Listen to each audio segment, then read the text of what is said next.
Happy Mother's Day and happy Sunday. What's going on, guys? Welcome back to the channel. We are here to watch Good Friends, Better Enemies. WWE In Your House. I'm not sure which number this is, but it's the second In Your House of 1996. Very significant show as we are about a month away from the curtain call. This is Razor Ramon and Diesel's last pay-per-view and TV appearance, really, in the company before they would head off and form the Outsiders and the NWO in WCW. So this was a big time in WWE right off the heels of WrestleMania 12. Shawn Michaels wins the Iron Man match. Bret Hart takes off. And Shawn, runs with the title there until Survivor Series. So 1996 was an interesting time in WWE. And I'm glad we're watching this one tonight. I'm sorry that I'm coming up here an hour later, but today was Mother's Day. And you guys know that I'm in the restaurant business, and Mother's Day in the restaurant business is basically like an Iron Man match. I am fucking beat. But I'm here. It was a long day, and I'm happy to be here with you guys now, kicking back. I have not been able to really unwind yet. I only had one big giant Tecate, so I'm just going to drink this bitch while we watch In Your House, and I think it's going to be fun to watch this main event because I haven't seen it in a while, and I think it's easily Diesel's best match in the company, the one he's going to have with Shawn here tonight. And it's an interesting show, so welcome. Glad you guys are here. Sorry we weren't here last week either because I had a shindig here at the crib, so we almost missed 2 weeks in a row, but figured I'd get up here tonight and at least do a shorter show. I think I had the same idea last year. Didn't even realize it till today. I'm like, I think last year I did 2 In Your Houses. I released a review in the morning of In Your House number 1, and then I came home late and we watched In Your House number 2. So I think we did a 2-hour show last year as well. We're back doing the same thing. I think every Easter and Mother's Day, maybe I'll just book some In Your Houses to watch because we're not going to have the full amount of time that we normally do. And for those of you watching on the East Coast, I don't want you to be up all night hanging out tonight. But this is going to be a quick watch and a fun watch. We're going to be watching Good Friends, Better Enemies, WWE In Your House from, I guess, April of 1996. According to Peacock, the runtime on this is only 1 hour and 42 minutes and 1 second. So that's what we're looking at here. We'll bust this out, have some fun, talk about it, and hang out as always. So good to see you guys. Welcome. Glad you're here. I will go to the chat here and say hello to everybody. In the meantime, you guys know what to do. Go over to your Peacock. You're going to want to find WWE In Your House Season 2, Episode 2. Like I said, runtime 1 hour, 42 minutes, and 1 second. And in just a couple of minutes, we'll hit play together. I'll start that timer right below my face will begin to run, and that's how we follow along here. But I think all of you know that. It's good to see you guys. Happy Mother's Day to the mamas who might be in the chat. Ray Fran, thank you for that. And Tata Nani is in the house. We've got We Are Pro Wrestling, Martin Tomlinson, Mike Rouse, did I get you? Did I just say you? Mike Rouse, William Cullen, Brandon Barnes, good to see you as well. Right on, We Are Pro Wrestling. Got your SummerSlam tickets this past Tuesday, second year in a row. Where the hell was SummerSlam last year? Oh yeah, it was Detroit. It was in Detroit, and this year it's in Cleveland. That's awesome that you're going to 2 SummerSlams in a row. I'll be going to WrestleMania 41 next year in Vegas, so We Are Pro Wrestling. Book yourself a ticket, man. Get your ass out there. We'll all hang out and party. Also, welcome, 7th season, Tony. Also, Daniel Clark is here. We got Max Pokebro. We got Zane G in the house. We got Daniel Clark, Gilbert Arbalo. We got Brandon McNeil and our friend George Morris chiming in with $5 for us. Thank you for that, dude. Hey, Greg, how are you doing? How is Tito? Good Friends, Better Enemies, 10 out of 10. The last 2 seasons of Dark Side of the Ring being horrible in this the last season. Is this the last season? I don't know. Is it? I don't know if it's the last season or not. I don't know. I like the Black Saturday episode. I had no problem with that one last week. Is that it? Is that the finale? Were the final 2 Sandman and Black Saturday, or do we have one more left? I don't even know. You guys have to fill me in on that. Sandman's episode I thought was super boring. Black Saturday was pretty good, though. I didn't have too much of an issue with that one. Good to see Groovy Tony. We got Zach Palgett in the house as well. Good to see David Brown, Ben Espinoza, Night Ranger. Anybody else chiming in, saying hello? Welcome to the watch along. So we will get going here on Good Friends, Better Enemies. I'm ready if y'all are. I have not even opened my fucking drink. I need a drink so bad. It's been one of those days. I went into work this morning at about 9 a.m. Of course, I was up until 4. So I was up until 4 a.m., set my alarm for 8:30. So I got about 4 hours sleep. I was probably up till about 4:30. Set my alarm for 8:30 and then went in and just got my ass handed to me, but in a good way, you know? And feels like a job well done. I feel accomplished. I feel productive. And I deserve a fucking Tecate. So cheers to you. If you got them, drink them. Thank you for being here. And we're going to be starting in your house in a second. Who is Sam Rubin? Zane G. I don't know who Sam Rubin is.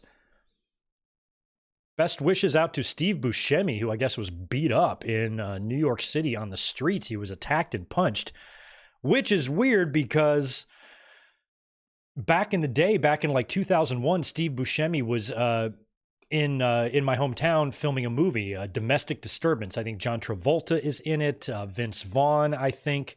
And they were all in town. They film a ton of movies there, and they were all in town filming the movie, and he got stabbed at the Fire Belly at a bar that I frequent in downtown Wilmington, North Carolina. So Buscemi has had some bad luck wandering the streets of America. So be careful, Steve. All the best to you. But unfortunately, I don't know who Sam Rubin is, but I'm sorry to hear that he has passed away, especially if he's a friend of yours, Zane. And right on. Okay, so it was a season finale. I think they'll get a 6th season. Plenty of topics left to talk about. Yeah, I think there are too. We can definitely still scrounge up some, that's for sure. I feel like they were kind of reaching on some of these episodes. Like, you know, the Sandman episode was fine and everything, but when you think about the dark side of the ring, his story isn't even that gnarly. It's typical. Kind of troubled family life, but nothing crazy. He's never abusive, never punched or hit his wife or kid or anything like that, but just typical family troubles. And of course, he got big into the drugs and some of the steroids and had some, you know, problems with that. But everything that they talked about in that episode felt fairly typical for what we're used to from wrestlers from that time period. You know what I mean? So I was kind of like, is that it? I was like, that wasn't even that bad. So that's kind of crazy how gnarly the business was. The fact that you can have a story that has plenty of dark moments in it, like Sandman's, and still it's not even near the darkest story that we've come across. So that was a wild time, man. Anywho, Black Friday. We're gonna do one on Black Friday, Zane G. Anyway, all right. I don't want to zone out here. So why don't we get started on Good Friends, Better Enemies? Get your fingers queued up on your play buttons there, and I will do the same. And we'll do a 3, 2, 1 play, and the timer below my face will start to run, and that's how you follow along. So if you guys are queued up and ready to rock, so am I. Let me just get my fingers ready. All right, here we go. I am locked and loaded. We should be ready to do this. Y'all ready? Here we go. 3, 2, 1, play. Perfect. All right, don't skip any intros. I did not purchase this pay-per-view when it happened, so I've actually never watched the show straight through. I've seen the main event. I've seen a few clips, but I've never watched the show straight through ever in my life. So that's rare for a WWE show. I think this is like the only one I've never seen.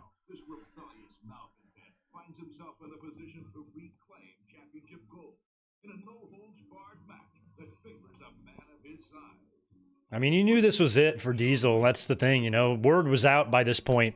As a fan, I knew before WrestleMania he was gone. And that show right there was a tag. Shawn Diesel versus Brett Taker, Madison Square Garden house show, and Diesel turned on Shawn. I'm like, yep, they're laying the groundwork for him to get out of the company. And they had just enough time after WrestleMania 12 to book a title match here so Shawn can get that win back. Yeah, this brawl right here was the night after WrestleMania 12.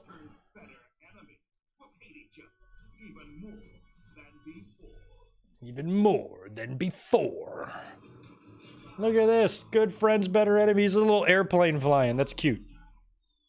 Oh, they're dropping in your house bombs? I like it. On Omaha. Omaha, Nebraska.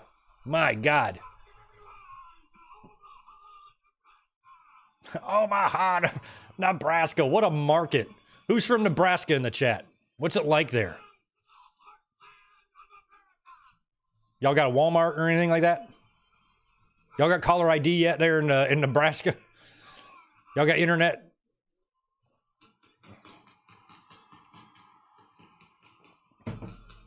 Oh my God. All right. A young Lawler and a young-ish Vince. Vince here is only 5 years older than I am right now. How crazy is that?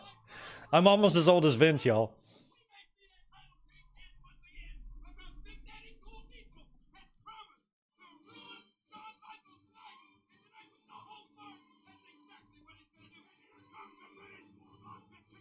Who's the Bulldog facing? Oh, and Owen.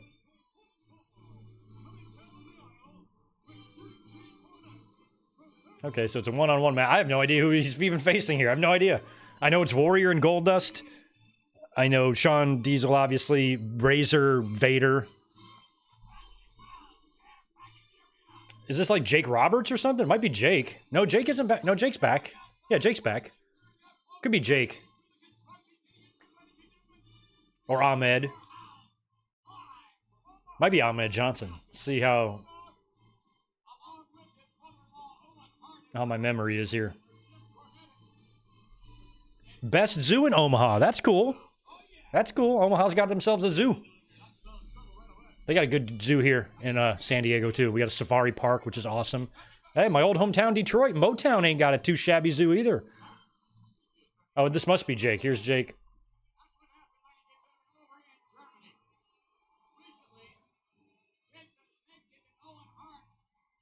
Oh, it's going to be Jake and the Bulldog, huh? I don't think these guys ever crossed paths in the 1980s or the early 90s in WWE. Because they were both baby faces. Clarence Mason. Timmy White. Look at this crew. James E., Owen, Bulldog, Timmy White, Clarence Mason. What a fivesome.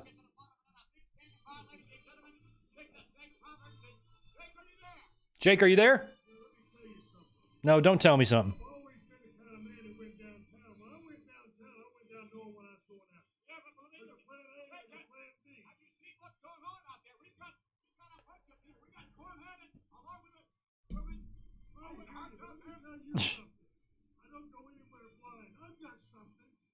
If I ever became a wrestler, I would make a point to never start out a promo by saying, "Let me tell you something." Like, you can just start saying what you want to say. You don't have to say, "Let me tell you something" first. You can just start saying it. We'll hear it. We got ears. Let me tell you something.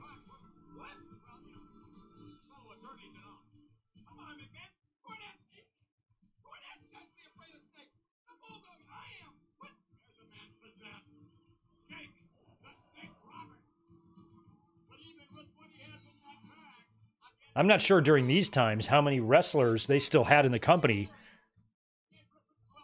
that are using the same theme music in '96 they were using in the '80s. '96 was a weird time. I remember these times so well, especially right after WrestleMania, heading into Beware of Dog, King of the Ring, International Incident, all that stuff. What's Clarence got? I love Jake's theme. It's so good. What the fuck is this? They got a letter for Jake?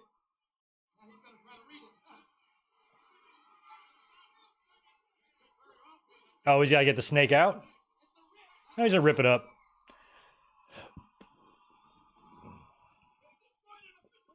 Owen selling the... oh, he's just going to get the snake out now. Fine with me.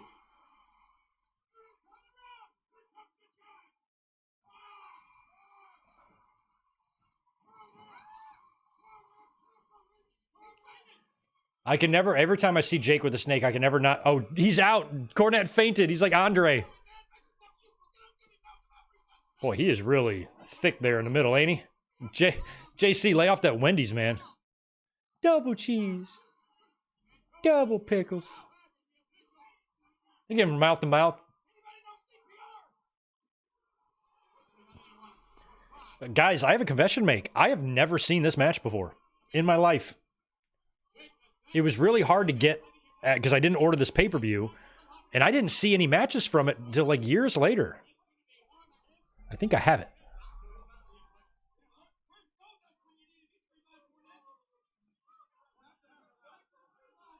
Ah, found it.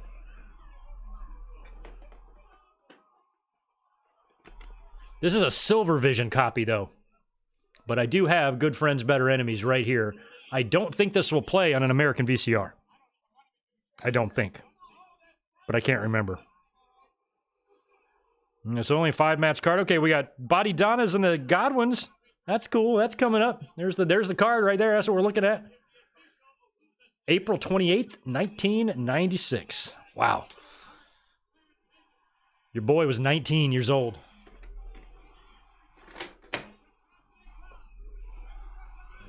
All right, is Jake back yet? Oh, he's got Ahmed with him. There's Ahmed. Oh, he's got his music too. Boy, these early days of Ahmed, boy, I was on his bandwagon, man. I'm like, boy, this boy's a real deal right here. Look at him. I think Vince saw the same thing, but I think they always wanted Ahmed to be like maybe what Goldberg turned out to be. But Ahmed had a great first like 8 months, 9 months, and then...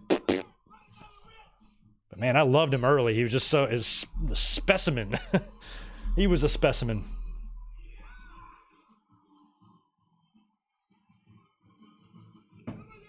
Oh, there we go. Owen, are you in this match? Why are you in there? Oh, it's a tag team match. Wait a second. What the fuck? Did this turn into a tag team match? Was it an impromptu tag?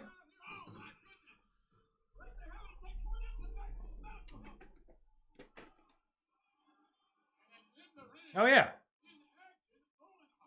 Huh, it is a tag team match.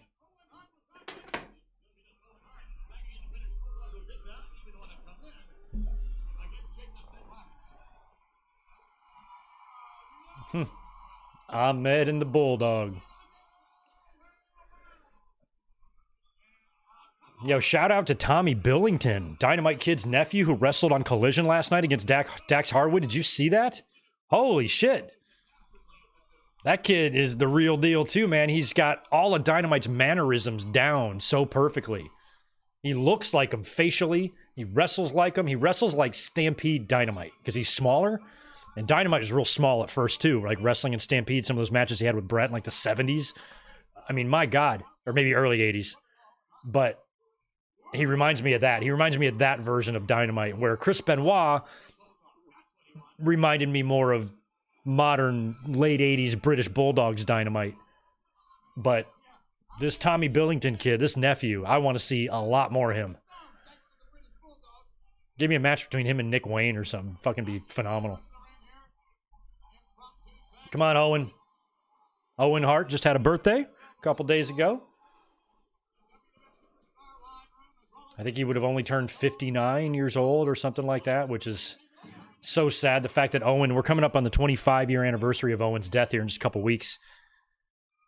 Or less than that, maybe. But even if Owen lived through that and like he died today, he would still be considered way too young. Like, how heartbreaking is that?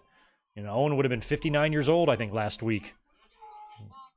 And if you die at 59, that's still considered young.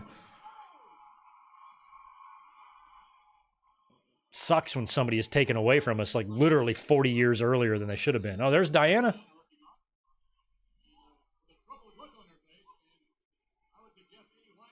So Diana's starting to hang around. I mean, she flew in from Calgary to fucking Omaha. She definitely had to change planes. There ain't no direct flight from Calgary to Omaha. She probably went to Calgary to fucking LA to Houston to Omaha, something like that. It's probably a pain in the ass. Good house, though. I like the size of the arena. It's not huge, but it's full.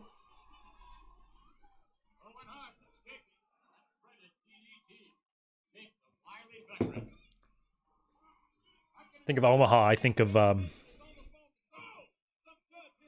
not even sure if that's the name of the song. There's a Counting Crows song that I think is called Omaha. It's really good. Omaha, Somewhere in middle America. You know that song? I don't know what it's called, but it's Counting Crows for sure.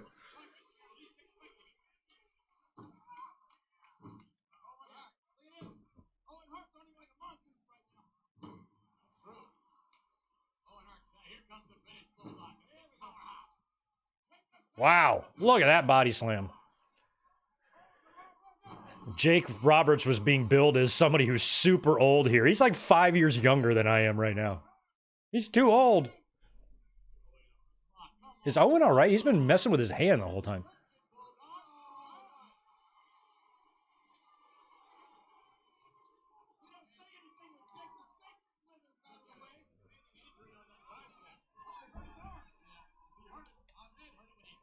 Sting was born in Omaha? No shit.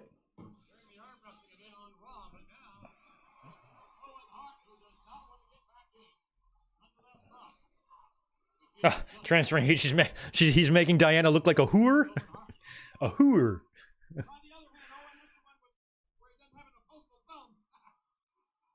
I had 3 guests. I stopped by their table. This was maybe, it was like midweek. It might have been Tuesday or Wednesday this week. And I stopped by their table. I was talking to them, and they immediately kind of spoke to me, and I could hear their Canadian accents. And I was like, where are you guys from? I was like, do you live in town? Knowing that they don't live in town. I just want to hear where they're from. They're like, no, we're from Calgary. I'm like, no kidding. I'm like, I've always wanted to go there because I'm obsessed with the Hart family, and I've always wanted to go to the Hart house. And they weren't wrestling fans, but they knew exactly who Bret Hart was. And they knew about his hockey team. And they're like, I think he's like the most famous Albertan in the world. I'm like, he is. He like won that award. So like they knew about him. So even non-wrestling fans in Calgary, they know who Bret is. But they were nice to talk to, a little family. Coming down here to SoCal for vacation.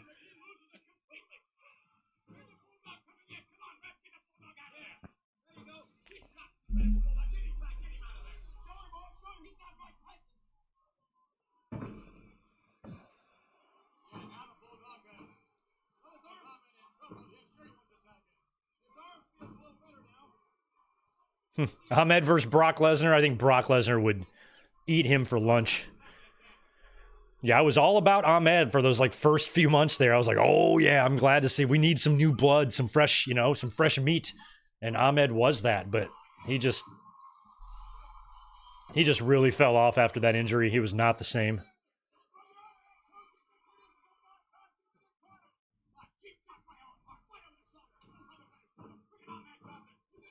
A couple years ago, we watched, might have even been on a Mother's Day. We watched King of the Ring 96 when he won the Intercontinental title from Goldie.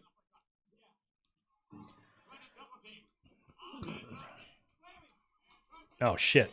Juliet, thanks for the 5. Interesting that tonight's A&E rivals is Dusty and Ric Flair. That is interesting. Also, Eddie Kingston may have seriously hurt his leg.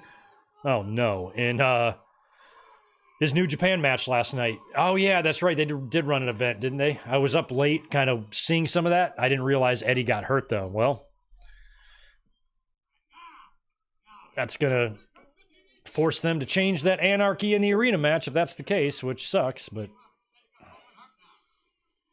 managing injuries is part of the game. WWE's getting hit with it, too. 3 big injuries in the first round of the King and Queen of the Ring alone. Cornhuskers. Oh! Nebraska's football team always cracked me up. Just the uniform's just white with like an N, the letter N on the helmet. I'm like, yeah, keep it simple.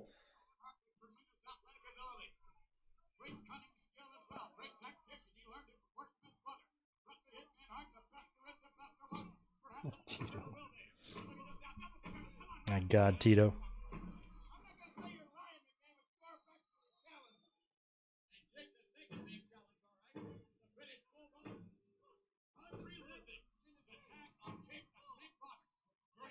Tito is under the desk right now, next to my phone cord, covering his face with his paws.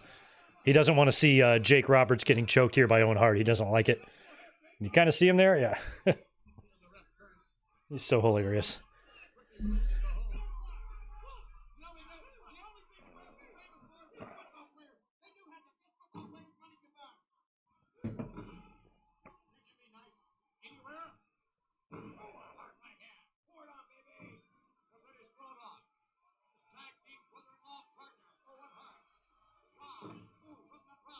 Oh, thank you for that. We Are Pro Wrestling. Yeah, that makes a lot of sense. Mero Kid was the free-for-all. Oh, wow.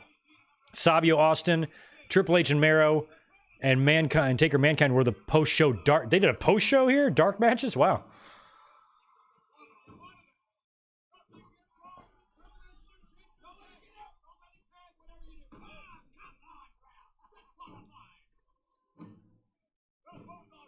Ah, there's Tito.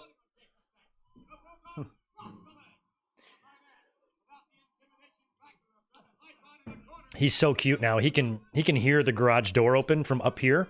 So when I come home from work now, or come home from anything, especially work, and I come home and I open the garage door, he hears me. He comes down the stairs and he stands at the door. And when I open it up, he's just there. He's meow. He's the best. He's like, "What's up, Dad?" It's like, "I need to be fed. My food's up here. Come here. I'll show you." And then he scampers up the little feet up the stairs, and I follow him up. And as he's walking, he keeps checking behind him to make sure I'm following him. He's like, "You coming? You coming? You coming?" He's hilarious.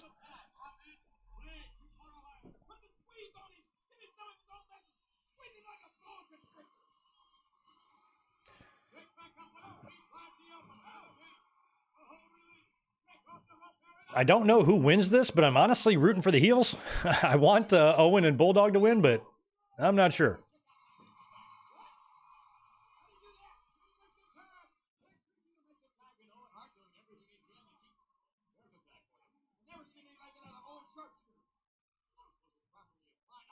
Ugh.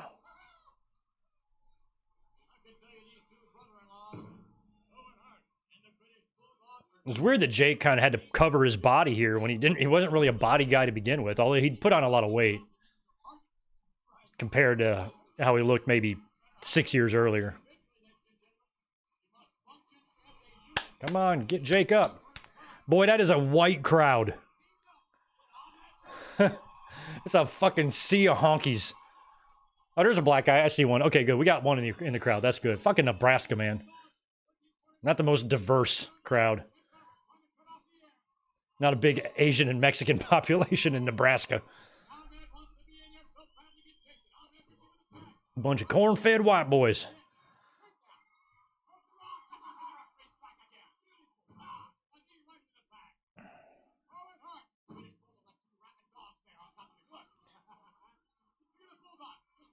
Come on. Stupid-ass Timmy White. It's crazy, like, how you have officials that have been doing it so long, and yet they never get any smarter. They're the same level of dumb the whole time, their entire career. Timmy White, been refereeing forever. Seasoned official. Been doing it for years and years, yet somehow still falls for the same shit. I think I wouldn't want to be a referee just because I wouldn't have to portray somebody so stupid. Like, I wouldn't fall for any of this shit the referees are falling for. Oh, nice. I don't understand how the jawbreaker works in wrestling. Because a lot of times when they do the thing, it's not you put the chin on your top of your head and you fall down. Like, the chin seems like it stays connected with the head all the way down. How does that not jack your jaw for real? Maybe it does. Maybe they just do it. But it doesn't look like a way that you can really protect yourself that well.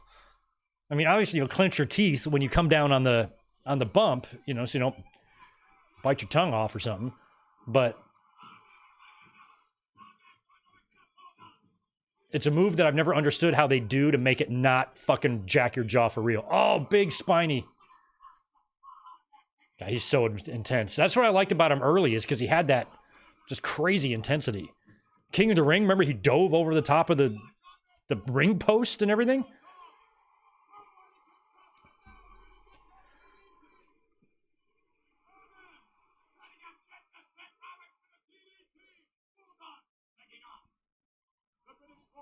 You're not going to hit this. Ain't no way you're going to hit this DDT. Taking 2.5 hours to set up? Nope. Yeah, of course. Yeah. Damn, Ahmed taken out. Bulldog double clothesline to the King of Hearts.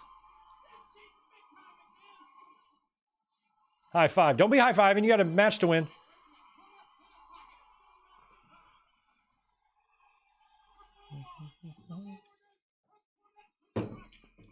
Oh, took out Jake's legs with the tennis racket.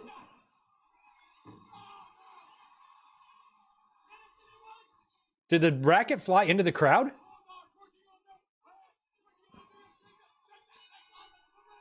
Wow. That's not the finish I expected. I don't even know what that move is. It's like he picked him up in one of his legs, like to maybe turn him over for a half crab or something. But he never even turned him. Jake just submitted.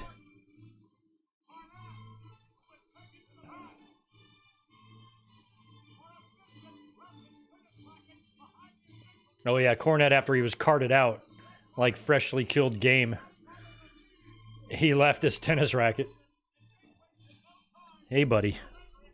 Little pet, hi.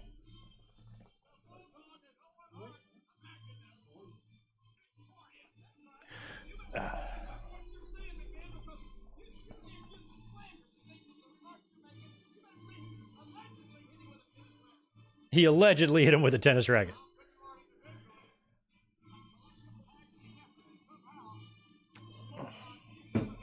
All right, first match in the books. A victory for our friends. Owen, Hart, and British Bulldog. That's who I was rooting for. That's who won. Look at this. The Kid and Mark Marrow. Kid is on his way out, too. I think this is the last one. This has got to be the last show for Kid. It's the last show for all three of them. But Kid wouldn't even be present for the curtain call. He was missing from that. Look at Sable. They're yelling at each other on the phone. They're probably just behind the curtain from each other. Hey, y'all, don't try to call those numbers because as you can see there, the phone number is no longer active. You're welcome. Because I know half of y'all were starting to call. This was an interesting match there for them to book to me. I was surprised at this one that they booked the Warrior this quickly against Goldust. And I'm like, well, shit, I guess they're going to give the Warrior the Intercontinental title. I was kind of excited about it. And I don't know what any of this is about. This fucking guy. Because I remember after the show aired, I didn't get a look at the show at all until like the next batch of magazines came out. And so I'm looking at the photos and I'm like, why is Ultimate Warrior wearing a hat and shit? You know, you couldn't go on YouTube and just watch the matches after. You couldn't go on Peacock or pull it up. You didn't buy the pay-per-view, you're fucked. So I didn't really see any of images from the show until like the magazines came out. Or if they might have showed maybe a clip or two on Raw, which they did with the Mad Dog Vachon stuff. But even when I was like buying and collecting tapes, it took me until I started tape trading to get my hands on this show. I don't think I actually owned a copy of Good Friends, Better Enemies until probably like 1999 or something. It was three years later when I finally did a big tape trade and I got it in the mail, but it was just a recorded copy and it was shitty quality. The spirit of Dust True City. Ha. He just came and blew a little pixie dust in his face and then Warrior beats his chest. You could tell, like, even in these times, like, I was happy to see the Warrior back, to see WWE grab an iconic name from the 80s to bring back since WCW had so many. But it was instant. Like, the minute he got back, you could just tell it wasn't going to be the same. You know? He's different. Everything's different. Look, they're already lowering that Ultimate Warrior firework thing. You can see it above Goldust's head. You're a riot.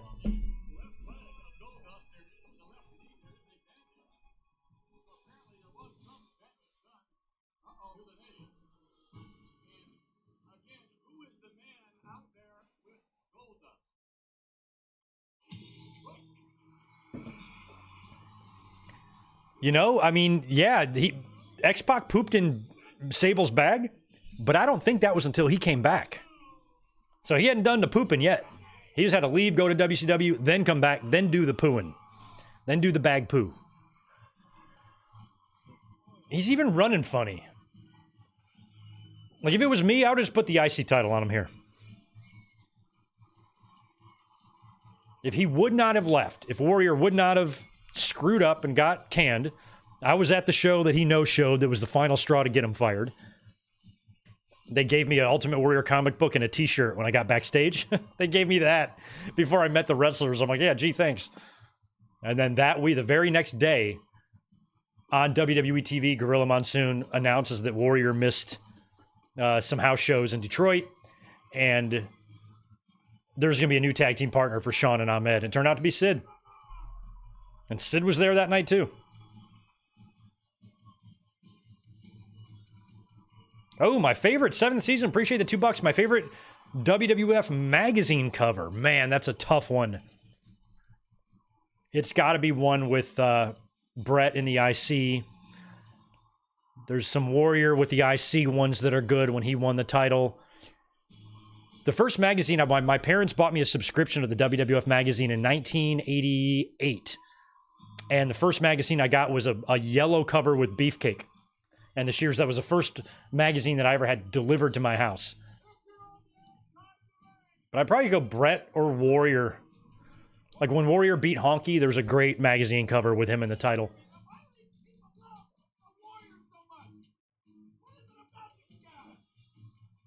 What is it about this guy? Yeah, Lawler will be facing Warrior at King of the Ring.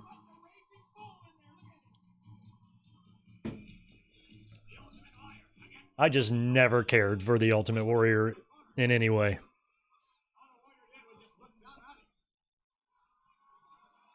Oh, was Goldust banged up? Is that why this is such a wonky match? Because he's kind of hurt? Could be it. He's scared to death.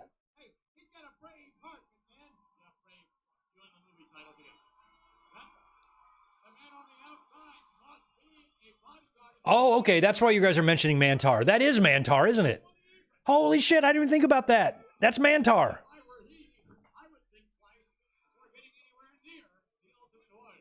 So he's already done with Mantar. Mantar was the previous year. That's crazy. I always didn't, as a fan, never really understood what happened in this match because I didn't see the pay-per-view. I only saw like pictures and, and I was like, why is Warrior wearing that weird hat? What the fuck is that about? Warrior's still wearing his jacket here. Oh yeah, see? Goldust is definitely limping. I wasn't aware of the backstory here. Okay.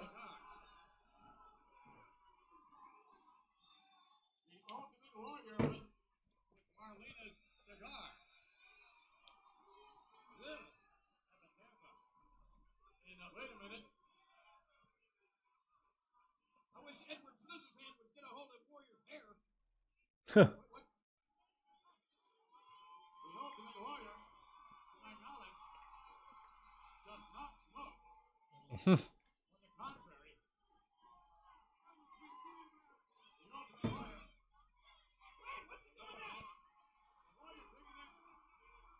This is the weird... I don't even know what we're doing here. Warrior's now got the director's chair and a cigar. He's smoking it.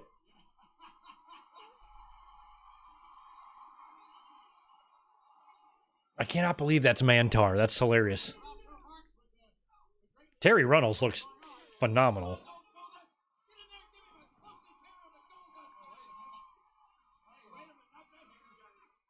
Oh, he's going to put the wig on too? So they're just really trying to kill time here because we got an injury? This might be the worst match in WWE history. I don't know what we're doing.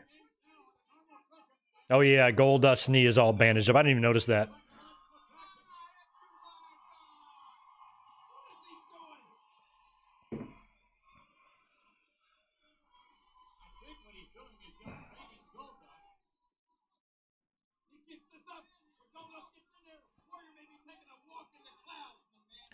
You were never a magazine guy? Yeah, I was a big magazine guy. Magazine, that was the internet back then. Before the internet, it was all magazines. I used to go, I lived across the street when I had an apartment from this huge news stand, like this bookstore news stand. And they had just an enormous magazine section. And once every month or two, I'd go in there and buy all the wrestling magazines. And I'd usually buy anywhere from 4 to 7 at a time. And that's how I, got so many. And I would just read through them, read the rankings, and read the stupid kayfabe stories. And keep up with other promotions outside of WWE.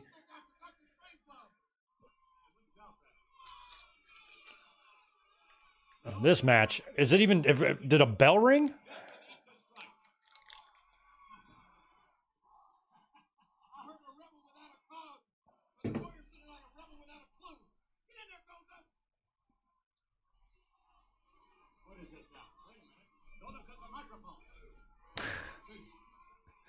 I love that, Chris. Oh, Goldust's going to talk? You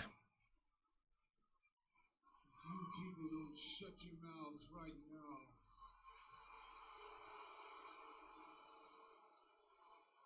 I am personally going to come out there and kiss each and every. Oh, yeah. Go out there and kiss him. I'm sure them Nebraska men love that.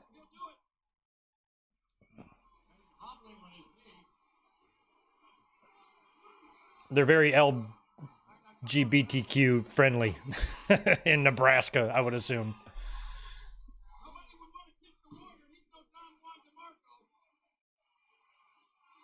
Are they chanting what I think they're chanting? Are they calling him a bundle of sticks? Because I think they are.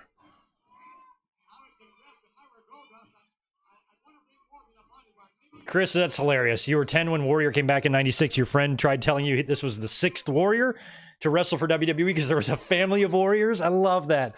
I can see like a little, like a pen or a cage of like little Warriors. And when one gets hurt, you pull another one out and send it out there. That's not too far-fetched from what I used to think. About 10 years before that, or maybe 8, when Warrior was around, when I was 10 years old, I thought that Warrior would get old and would need to be replaced, and that maybe I could do that.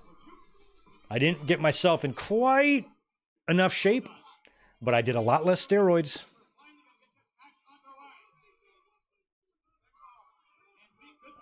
Like if you take all the steroids that the Ultimate Warrior took and all the steroids that I've taken, Warrior's winning that battle. It's true.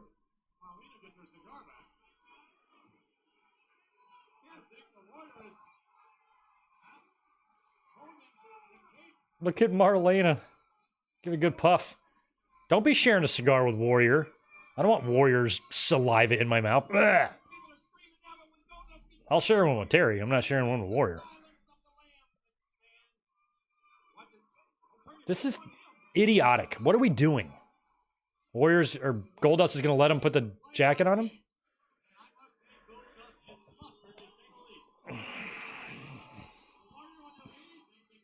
Why didn't they just cancel the match? Why didn't they give Warrior somebody else to beat? Send Henry Godwin out there or whoever. Oh, he's just sit down? Okay. You're going to get clotheslined out of that chair, I have a feeling. Warrior should do his shoulder tackle right into him.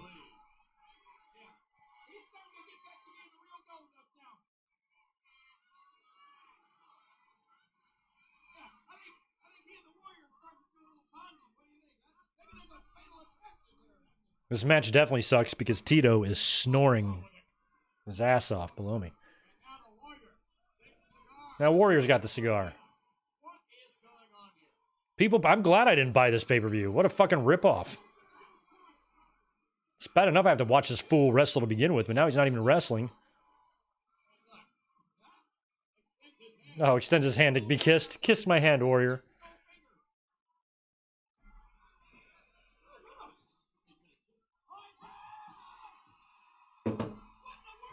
Ow, don't put fucking cigar. Oh, there we go. Boom. Goldust with a nice bump there. What does he do? Just walk? Does he leave? Isn't this match for the championship? He's out of there. One move. Well, guess you can't blame him. Goldust is hurt, but... And you can't really say the fans didn't get their money's worth because it looks like they got a lot of matches post-show, as We Are Pro Wrestling pointed out.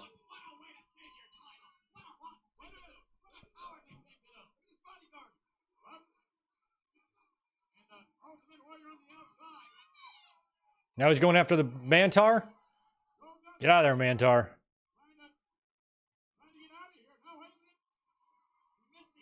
Oh no, oh, there's that hat. There goes the hat. The bodyguard. That's just his name, the bodyguard. Why didn't they just do this? Just Warrior versus Mantar. Down goes Mantar. Where's your horns or your hooves?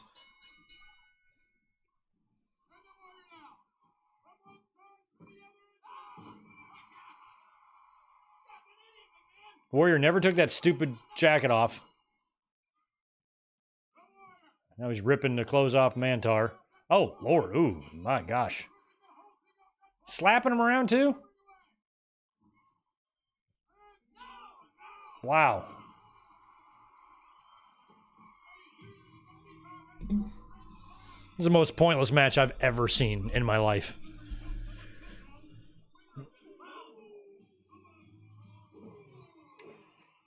Vince, that was funny. Vince goes, the winner of this bout. Yeah, that's what I'm saying. That was a bout? I don't... Was that a bout? It wasn't a bout. It was a fucking jerk-off session. I hated it. There's the... Yeah, that's the picture I saw, I think, like in the magazines. I'm like, what's going on with the hat? I had no idea what was going on there. Oh, he's gonna put the wig on too? Yeah, might as well. Just play dress-up Ultimate Warrior.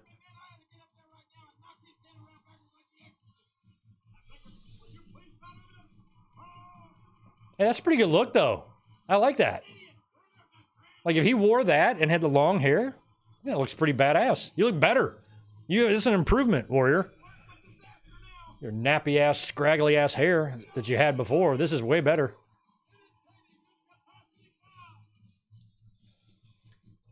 Daniel Clark might be the worst IC title match. I think it is. I mean, how can you... What's worse?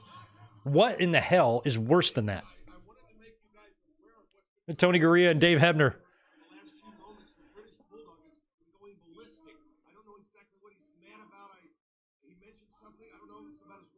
Oh, okay. This is the beginning. Okay, see, that's Shawn Michaels' door. So, yeah, they were making Diana a part of the story, like Shawn was trying to... Shawn wanted her or something.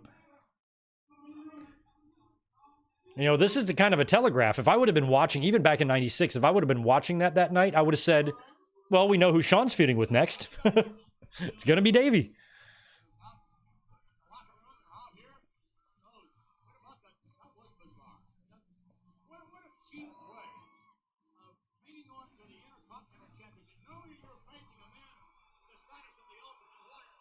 That lady waving at me. Yeah, I see you.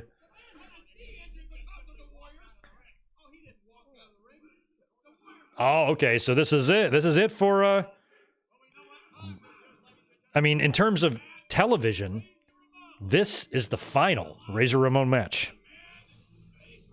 He would work some some live events, of course. We know that. The big Madison Square Garden show. But I'm surprised they didn't have Helmsley beat him here.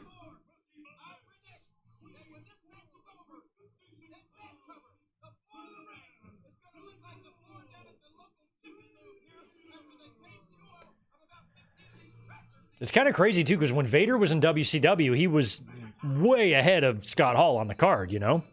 So now he's in WWE, and Hall's got to come in and do a job to him. I love it. That's one guy that... Vader is one guy that the Click... Well, Shawn did. But that Scott Hall never... And Kevin Nash never got their claws into. But Shawn did. Diana was definitely being a whore.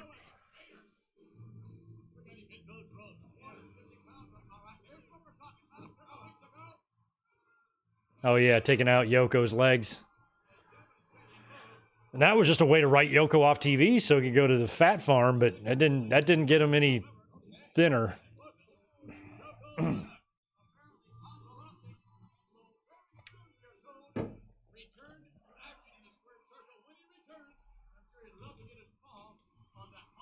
here comes Razor Ramon, who most fans, I think, knew was leaving. He was off TV all year.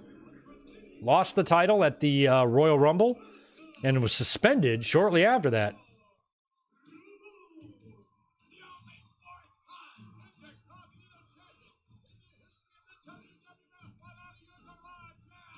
He's like, I'm about to go make that Sting money in WCW.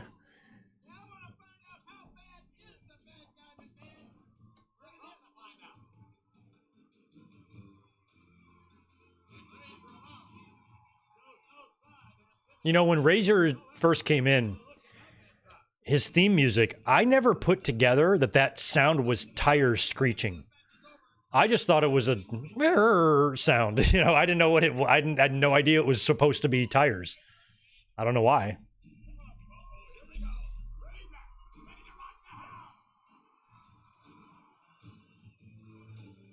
No. Goodbye, fireworks. It's the end of the Razor fireworks. Sad. That was hard for me as a WWE fan, seeing those guys go. I like Razor and I like Diesel. Now, so you gotta be fucking shitting me. Were you losing both of them? Rough times, man.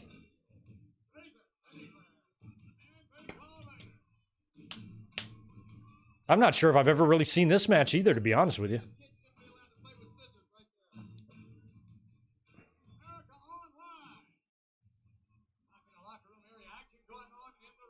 I loved it when Razor would take off his gold and hand it to the ring attendant. Something happened to this gold? Something going to happen to you. So great. Something going to happen to you.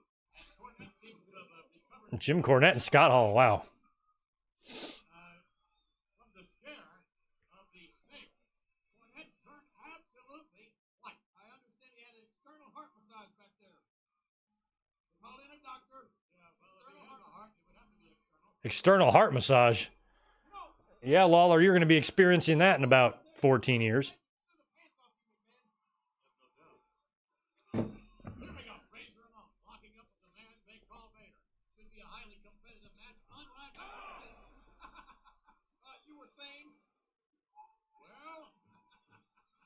Oh, Kofi and Baszler advanced. Okay, that's good.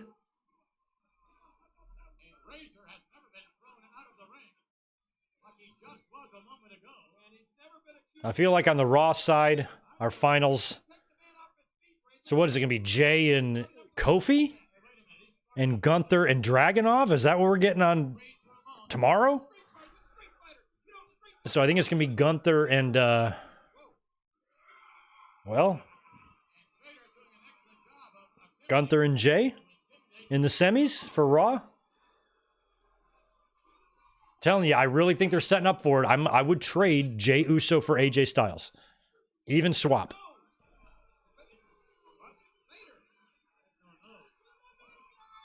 Vader has no... Yeah, that thing just like mashes up his face. I always love hearing the wrestlers talk about how Vader stunk. He just smelled... He probably just smells like bologna. He's all just sweaty and greasy and smelly.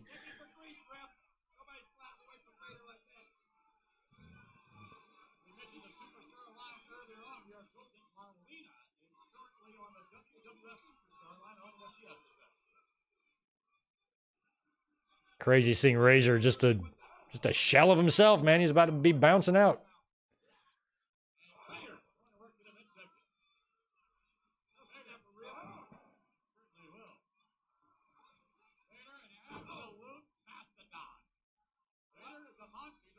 I'm curious how it worked back in those days, you know? Because Scott Hall, Razor, he got the offer from WCW while he was still, I mean, maybe not the formal offer, but he knew what he could make. That doesn't fall under the grounds of contract tampering if he's talking to them prior to his contract being up? Because he could already give a notice. He's out. You know, I think Diesel had already as well by this point. I think we got to give a 30-day or 60-day notice, whatever it is.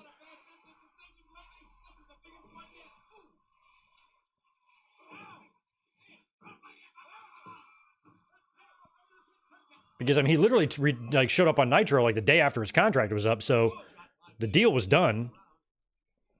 I don't know how that stuff works.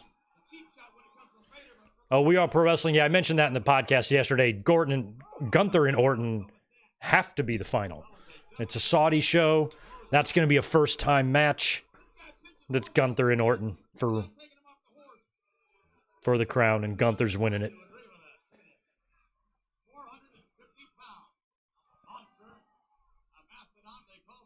The Mastodon.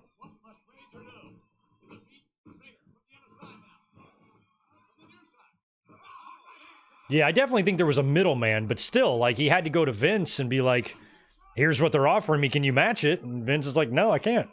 Well, then I'm leaving. So Vince knew. Maybe laws were different back then. Maybe with wrestlers' contracts. I mean, we weren't getting into the guaranteed money stuff yet, you know? That didn't really start until they went to WCW. So the way the contracts are structured back in those days, maybe contract tampering really wasn't a thing or worried about in wrestling.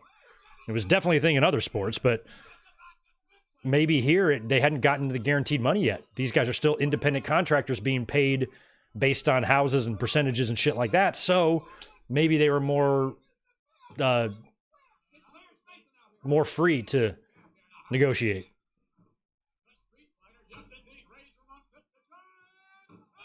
And I don't know what it means for that ruling that there can no longer be any no competes for any sort of companies and how that's going to affect wrestling.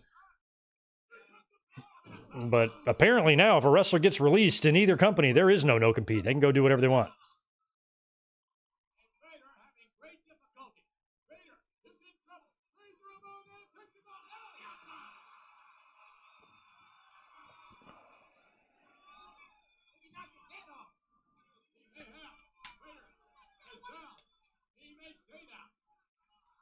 Vader did not count on Ramon coming straight at him as he has been, and Vader may be in such difficulty he may not get back in the ring. Not only that, Ramon's going to cause Cornette to have another seizure here if we're not careful. And Vader trying to shake it off. Oh my goodness, the bad guy bringing it to the man they call Vader. Not the little obviously Vader can't take it as well as he can dish it out. Oh, no kidding. Vader had a no compete when he left in 98. Couldn't go to WCW for a few years. I wonder why. That's crazy. Yeah, he never. That's funny because I would have expected him to show up in WCW around like 99 or 2000. I could totally see that happening, but he didn't. Never even thought about that before. Yeah, the Russo and Ferrara jump probably had a lot to do with that too. That's when WWE was trying to sign their backstage people to contracts. And that's what caused Terry Taylor to leave. I think he was one of the ones like, I'm not signing that. See, I'm going back to WCW. No, but I can't think of anybody who jumped ship between the two companies more than Terry Taylor. For 10 years, he went back and forth. I think he had a minimum of 3 individual stints in each company within 10 years. Something like that. It was nuts. He couldn't make up his mind.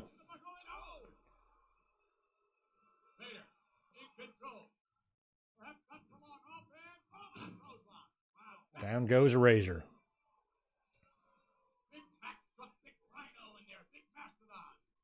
Big Mastodon.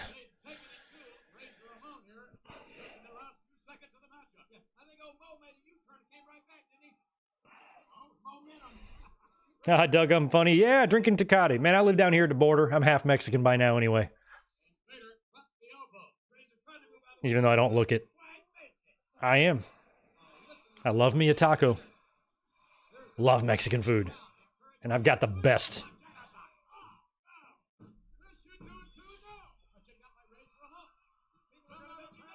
It's like if you love Italian food and you like live in New York City or something, like, yeah, you're doing all right. If you love Mexican food and you're living in San Diego, other than going to Mexico, you can't really get any better.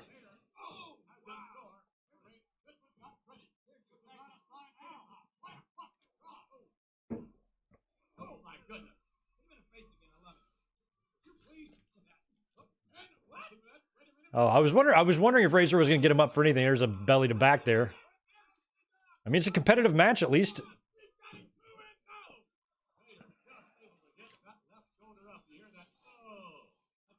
I really wish Nash and Hall wouldn't have left. It would have been fun to see how they would have coexisted with Warrior and, you know, some other people there. Vader hammering away to the midsection. Very, very powerful punches. Pounding the man they call Vader. Vader now with Razor. What's he going to do with it? Wow. Uh-oh. And Razor has that look. Razor had a look on his face like, damn, that fuck, you slammed me down hard. Vader bomb coming up.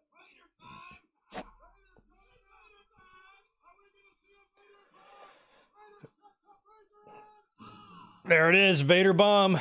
Goodbye, Razor. Oh, he kicked out of the Vader bomb. They let him kick out of the finisher when you're leaving? Look at Vince, just still respecting his guys, you know? Yeah, you're leaving, but you're going to have a competitive match. Both you and Nash both are. If Razor and Diesel stayed, no fakes. That's true. Would have been funny if they would have brought him in, though.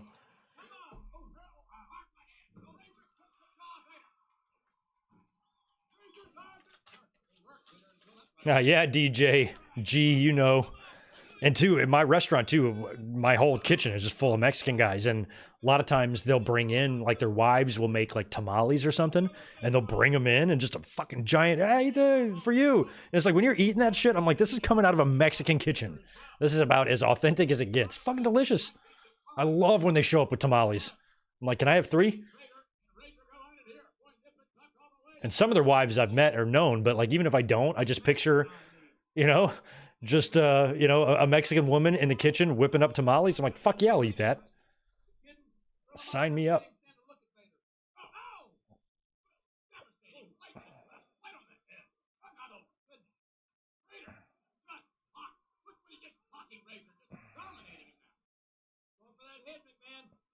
It's amazing that we even have Taco Bells in this city. I mean, I'll tear up a Mexican pizza, I ain't gonna lie, but it's crazy. We don't even really need them.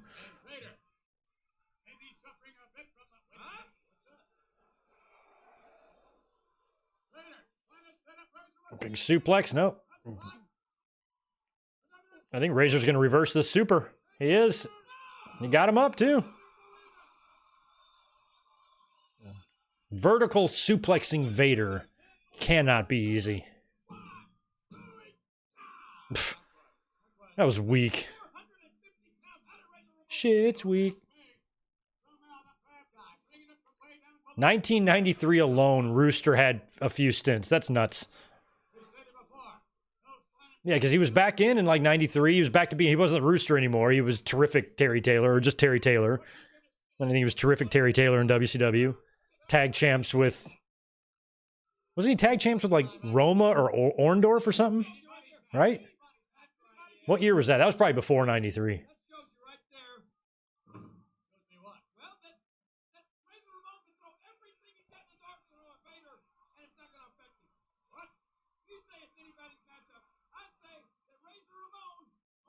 Nice. That's gonna do it.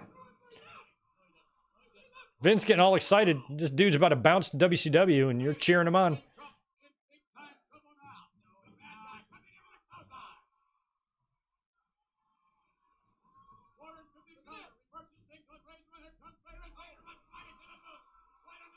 Vader caught a boot to the face. There's that Bulldog. Scott loves that Bulldog.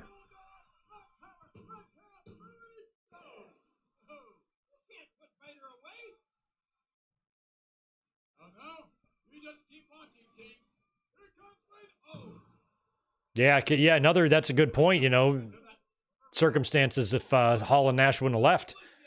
I mean, we had no NWO, and that changed the business. With no NWO, you might have not gotten an Austin. We might not get the Austin 316 promo if Brett stays, if Hall stays, if Nash stays, you know?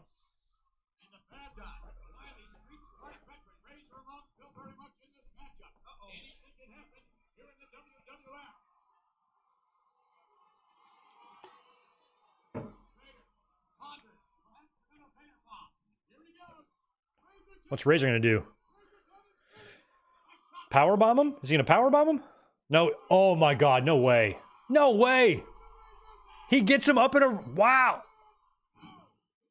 Oh, he still went down though. I think he's really gonna Razor's edge. That's gonna be the finish there. He's gonna hurt his back and then Vader's gonna take him out and Vader bomb him. 100%. Oh, he might punch his face first.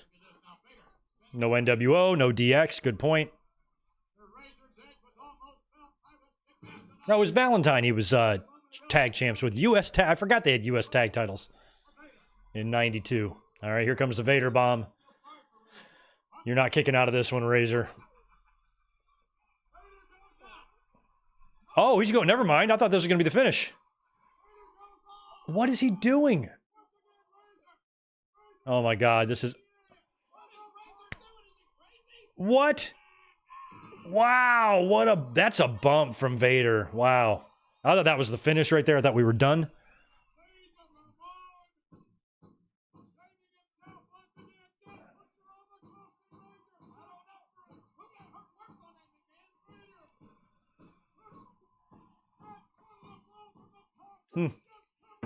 Cornette would always do that. He's the heel manager, but he would beat on the mat, pretending that he's trying to rile up his guy, but really what he's trying to do is fire up the crowd to cheer for the baby faces. Every match that Cornette manages someone in, watch when his guy is down. Cornette's going to start beating on the ring apron, and that's going to... Oh, is that it? Is that going to be it? It is. He just squashed him.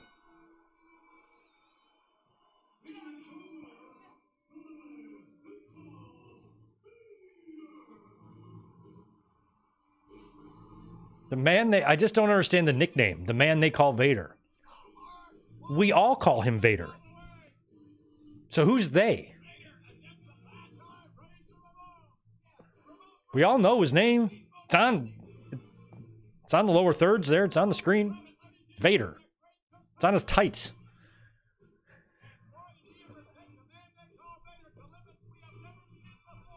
It should be the man we call Vader.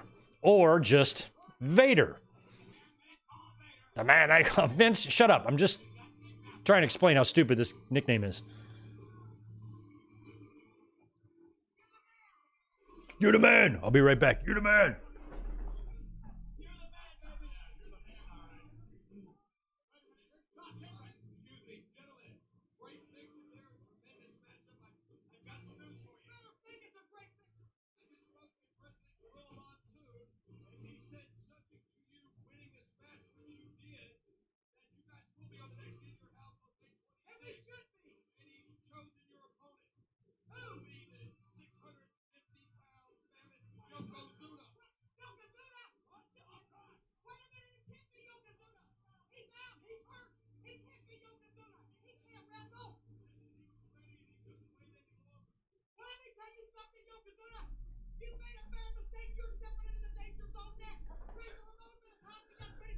They're still talking about Yoko.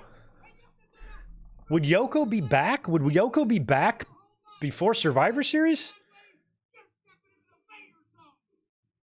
He might have. Oh, he might have worked Beware a Dog. I think he did. I think Yoko and Vader worked Beware a Dog. Yeah. Beware a Dog is next. And that's when they had the power outage. That wasn't far from me. I was living in North Carolina, and that was going on in, I forgot where. South Carolina somewhere.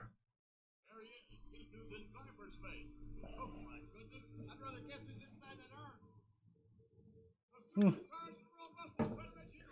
at these two. They got the lights down for Taker on America Online. I found it online.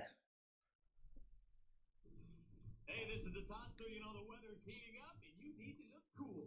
And there's no better way than with this. Who are these people? Let's see if we can recognize them. Nope. Kind of looks like Jonathan Coachman. Like a polo shirt. Yeah, they were still in style in the 90s. When I went to high school, the style was to wear like a polo shirt like that, like tucked into jeans. That was a big mark for Tommy Hilfiger. Like when I was a kid, like a teenager, you wanted to be rocking a good Tommy Hilfiger to a party or a dance or something like that.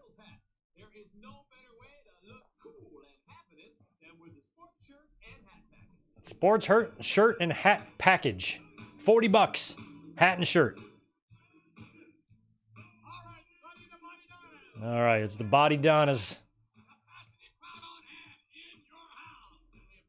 Oh, good. I'm glad we skipped the shitty Godwins music that's going to be dubbed over because they're already in the ring. And that's right, the Bodydonnas are tag team champions. I don't recall when they lose these titles. I don't think it's here, but it might be. They won the titles at WrestleMania on the free-for-all, if I remember correctly, against the Godwins.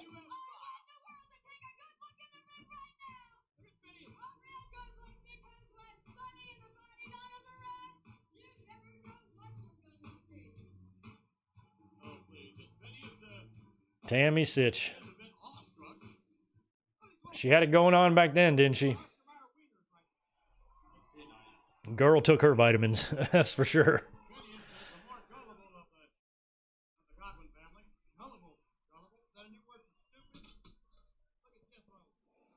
Jethro.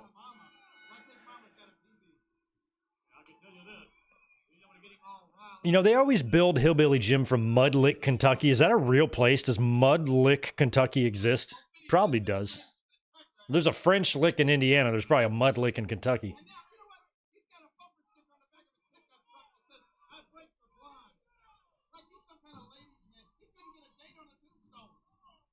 Lawler.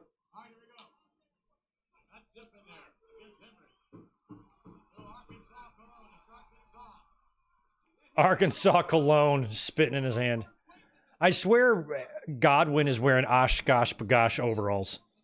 Isn't that the logo, that little thing on the back of his...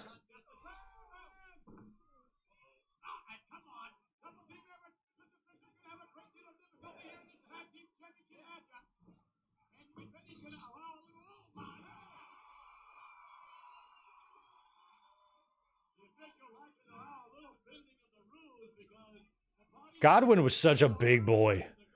Fucking Canterbury. Just a fucking stud, man. Oh, they got the slop.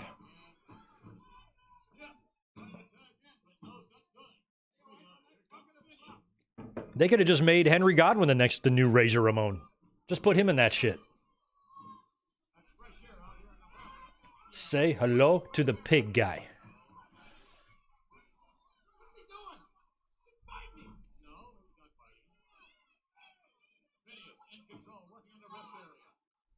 Phineas rocking the Oshkoshes too, man. Got matching pair.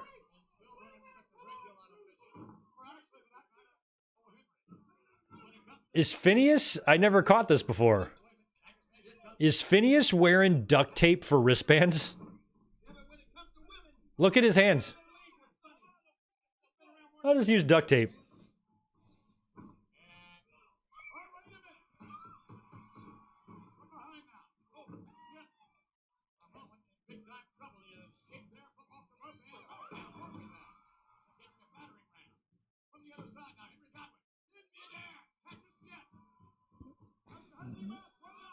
Oh.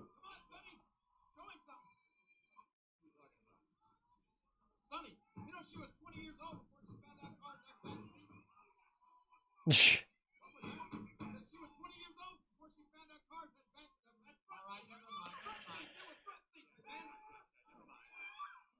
Lawler botched his own joke. That's the best.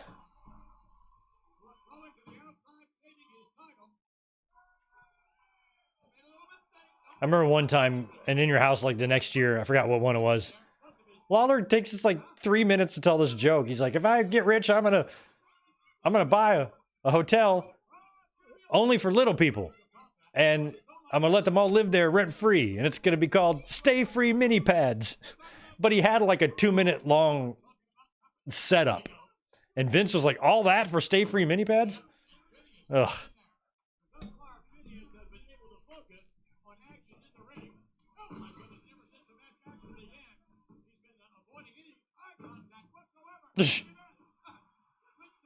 Fucking Dr. Tom. I remember when Skip came in and watching him a little bit, and he did the thing with Barry Horowitz and all that. And then one day I just turned on Superstars. And I'm like, there's 2 of them? Like all of a sudden they were just 2 of them.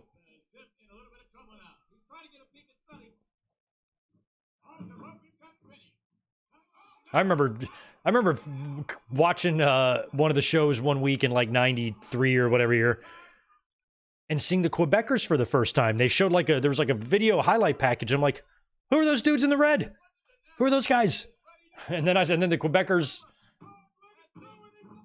started debuting on TV, and I just was not aware that they were a thing.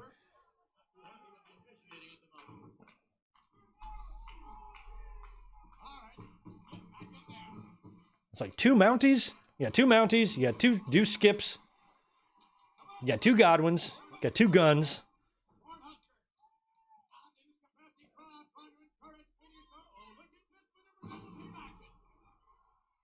Is Nebraska? I mean, I guess if Idaho's potatoes and Nebraska's corn, Florida's oranges, Michigan's apples. I don't know what we are out here in California. Probably avocado. Mexico's peppers. Texas is probably peppers too.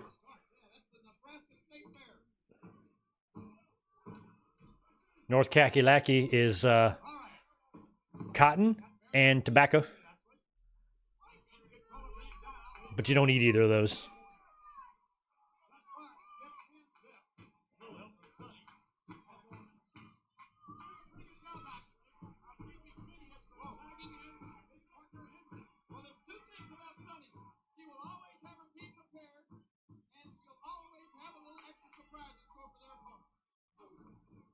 Phineas's duct tape wristbands are such a brilliant touch. I'd worry that would cut my circulation off.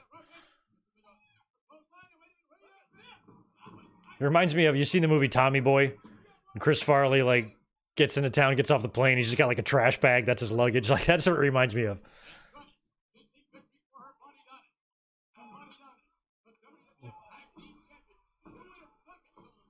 My dad died? We just killed Bambi. Oh, wow.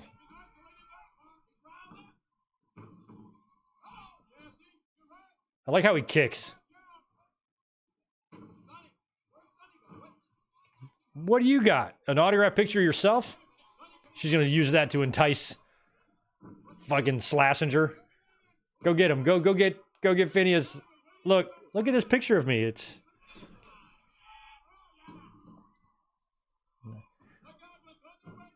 It was very sweet of Henry Godwin not to ever get too pissed at Phineas because the Smoking Guns had all sorts of trouble.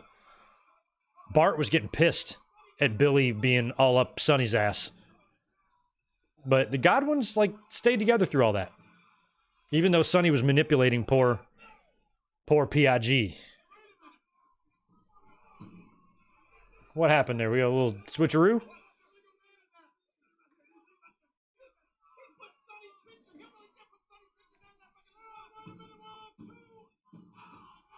Texas is Whataburger. Yeah, but what do you grow? What's your crop? You ain't growing Whataburgers, are you? Maybe you are. Maybe they are. Texas is crazy.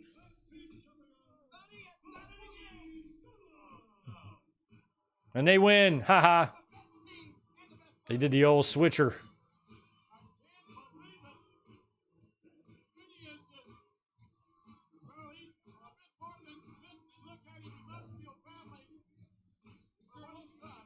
They should have done... It would have been dark, but they should have done an angle where Phineas becomes so infatuated with her that he kind of goes crazy and stalks her a little bit. Shows up at her house, maybe like a double turn. You know, Sonny goes babyface because Phineas turns into a crazy stalker. Tries to harm her, tries to break into her house or something like that. They needed any jolt in the arm they could get in 96, so I don't think any ideas back then would have been off the table. It's okay. Look at how Henry is like consoling. Where Bart Gunn was a dick. Like they're supportive and understanding of Phineas.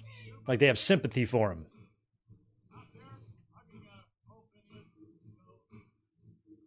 Happy family. Phineas went got the picture. Oh my God, Phineas, he's gonna whack off to it, isn't he?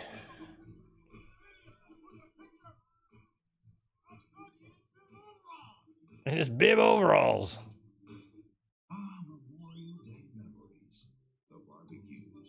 The barbecues. These fucking guys. What were we watching recently? Weren't we watching something recently and we came across, or maybe I did, those two fuckers from back in the day, George and Adam, the red-haired guy, and then the guy that like pissed his pants at the Slammies when The Undertaker came out, like those two doofuses that they would use to promote pay-per-views. I think they were production guys and they worked in the company. I swear I've seen something with the two of them or one of them recently. The red-haired kid, I think, still works there. He's still there. And I don't remember what it was now. Maybe we watched it together. Maybe it was WrestleMania watch along or something. I was either with Elizabeth or I was with you guys. And I saw him and I'm like, that's George or Adam or one of them. We Are Pro Wrestling. That's something I'm curious if you know.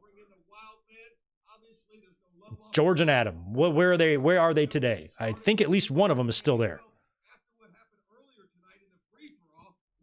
Sable, very leathery.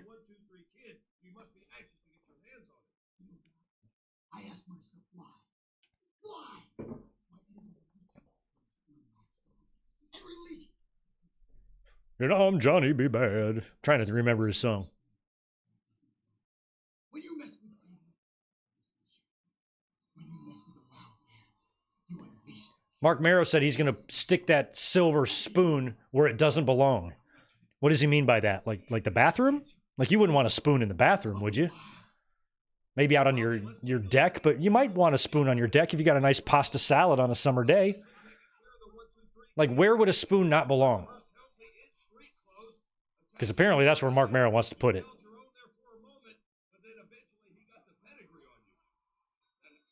Oh, inside his ass. Oh, that makes more sense. Okay. Yeah, you don't want a spoon up there.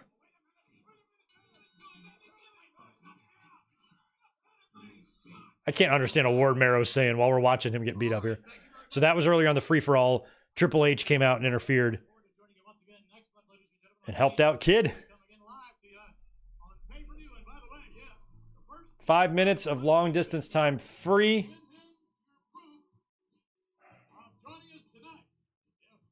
What the fuck is this? In your house? Okay. Okay, so you just get, oh yeah, back then you had phone bills you had to pay. When if I lived in North Carolina and I wanted to call my parents out here in California, it cost money. Now you can call anybody.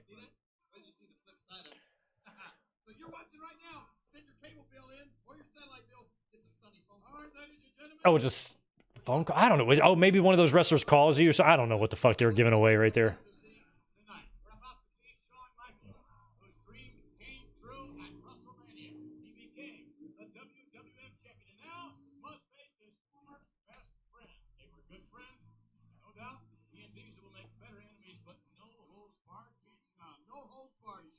No, he's not, man. He proved to the world that he could wrestle. He's a mat technician. He's the best, I guess, because he beat Bret the Hitman Hart. But Iron Man matchup, we saw just about every scientific move you could ever see. But I would suggest no holds barred. That's a completely different thing. You know how many holds you're going to see tonight? Silks, baby. I'm telling you, Big Daddy Cool Diesel, he can throw the rule book out the window. He is going to ruin your life. Do you hear that, Shawn Michaels? Do you remember that? Ruin your life. Hey, buddy. Morning. A good little recap package here of Shawn and Diesel. Love WWE's old production music. It's fucking so badass. I'd bring it back. Triple H should bring back all these old themes and have Todd Pettengill voice them.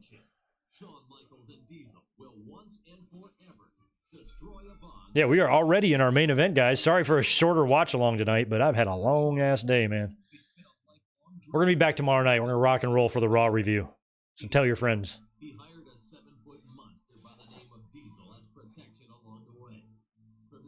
Oh, yeah, the main crop in Texas is steak. Yeah, I was thinking about getting some steak seeds and planting them so I can grow some of my own steak. But I don't really have much room here. So I buy my steak from the produce section of the grocery store.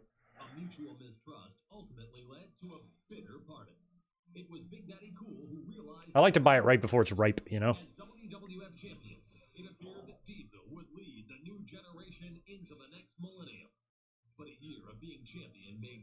Ha! I know where they are. That's the Richmond Coliseum. I think that's where they were. That's right. Was it the Richmond Coliseum? I recognize those bricks anywhere, man. Survivor Series 95 was in Baltimore, which means Raw probably was in Richmond, which was close by. That was the night that this one right here. Was that the night Shawn collapsed? I never put that together. That was in the same building. Richmond Coliseum had the bricks in the backstage area.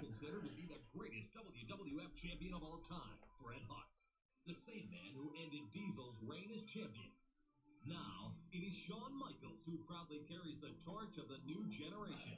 Ironically, the man who once protected Shawn along the road to the title is the same man who intends... I mean, imagine back in those days, too. This footage we're watching right here of Diesel attacking Shawn, this was 2 weeks after WrestleMania, but it was taped the night after WrestleMania. They did one of those tapings, like a 4 Raw episode taping the night after WrestleMania. Brutal. Shawn worked an Iron Man match, and the very next night had to work against Jerry Lawler and take an ass kicking from Diesel. One man will walk away champion, having destroyed an ex-friend. One man will walk away... I think they were in San Bernardino that night. They were in Anaheim for WrestleMania 12. And San Bernardino for the Raw after. Heartbreaking Shawn Michaels, their friendship has reached the end of the road. And I promised to click a party tonight, and it ain't gonna happen till the chin music is cued, and myself and the click are dancing all over Big Daddy Cool's face. And believe me, one way or another, it's gonna happen. I'll tell you one thing. Hey, Vince, you can be out there tonight. Somewhere tonight. Yeah. Got a little something for you. I like that he's like throwing shade at Vince. It's gonna happen, but I got a little something for you tonight. I got something for all you little fans out there, you little clicksters. My little fans. You know what? Am I a little fan? It's live when it's live. What do you got for me, Diesel? I'm digging it the most. What you got for me? All right, there you hear it, Vince. Give it to me. I'm just a little fan. You just got to give it to me. Whatever you got. All right. I love Diesel's music. I loved it. Always reminded me of Roseanne, TV show Roseanne. They had that opening, you know? I was like, it's the Roseanne song. Like, close your eyes and think of the intro to Roseanne, how the camera's like going around the kitchen table, and just imagine Diesel's song. It fits.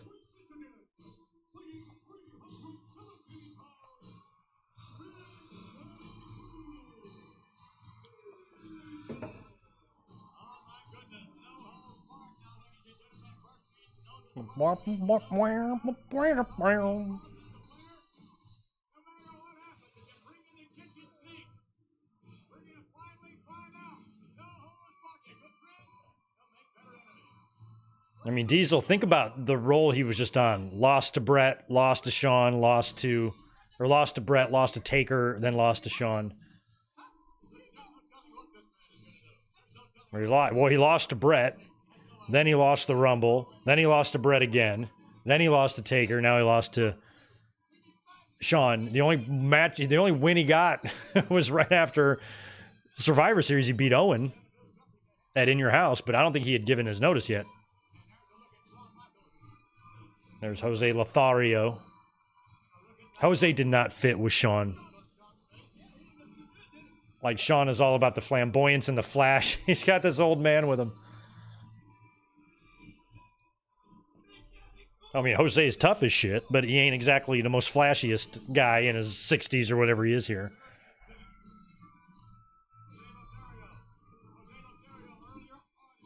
Oh, yeah, see? He just threw his jacket at Vince. I mean, this felt legit to me. I've seen, like, Vince is mad. Watch, see? He's like, what the fuck are you doing, dude? Like, he looks like he's legit pissed. And he probably is. I mean, this is a business relationship is ending with this man. You know? And I don't know, Kevin Nash is maybe just taking out a little bit of frustration, you know? Like, it feels good not to be underneath a foot of you. You can do whatever you want to me for the next 4 weeks, but I'm about to be bouncing out. And there's Mad Dog. Now, I have a lot of, like, faint memories of childhood as well as Mad Dog Vachon. Because I had a little bit of a connection with the AWA when I was real little with some neighbors of my grandparents and whatnot. And I remember seeing videos of Mad Dog, like, super early. And a lot of pictures in magazines.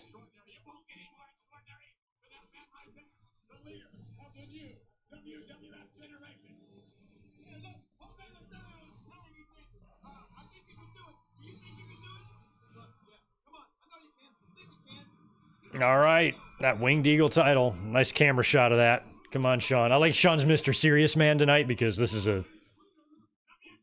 he's going to have to be serious if he wants to beat this huge dude. And this is Shawn's first title defense. This is my first real look at him, you know, with the title. I love the blue gear on Shawn. I love the blue trunks. Like, how can you come out walking real tough when you got all them earrings in? There you go. Here we go.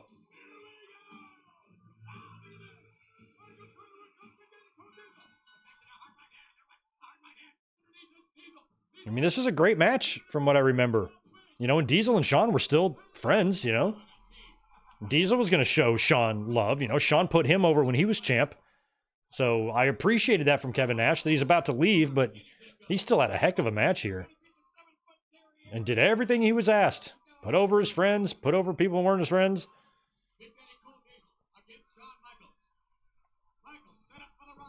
Shawn hasn't taken his chaps off yet. Get your chaps off. There you go.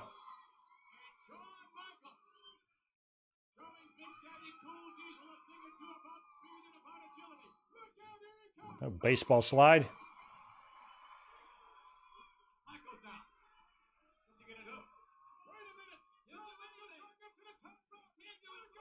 What a... Oh, wow. What an awkward landing on that moonsault. My God. I mean, I like Shawn's aggression, and I like that they started hot. There was no feeling out process. They just went right into it.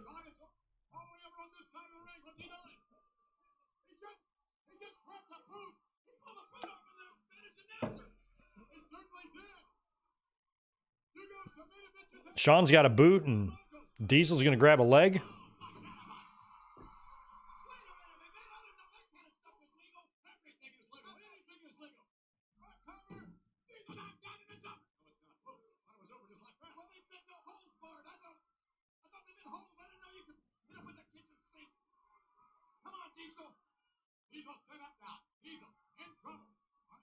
It was so sad to see Diesel go back in these days. Wow. Jeez. That was rough.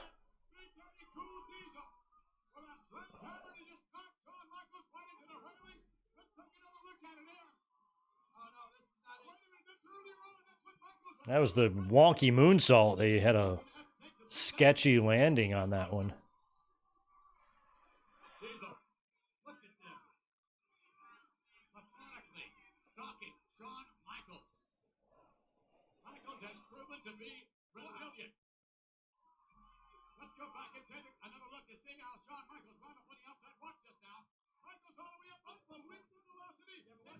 This was great. Boom. Oof.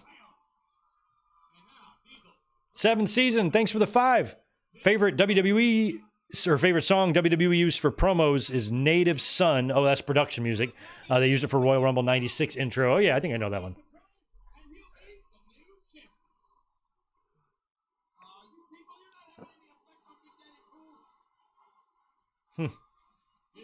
Season 9 of Rosanna was so trashy. Yeah, the ending got weird. The lottery and all that. The finale was kind of a jarring twist.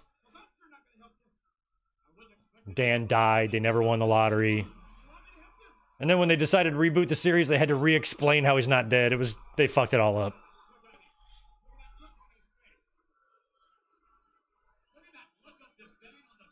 Look at Lawler point at Vince. Hey, it's him. You know in Dumb and Dumber when like he throws the salt and hits Seabass and then Jim Carrey's just pointing right at Jeff Daniels. Kick his ass, Seabass.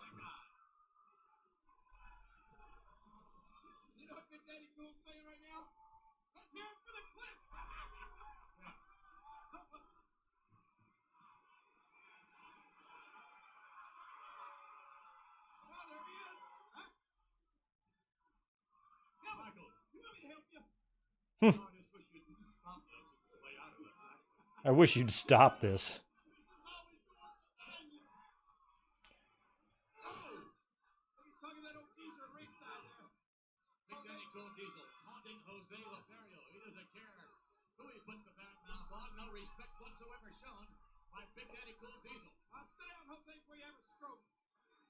Lawler.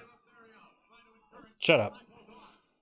Lawler so far tonight has mocked somebody for needing external heart massage, which he had. Then he told Jose he's going to get a stroke, which he's also had.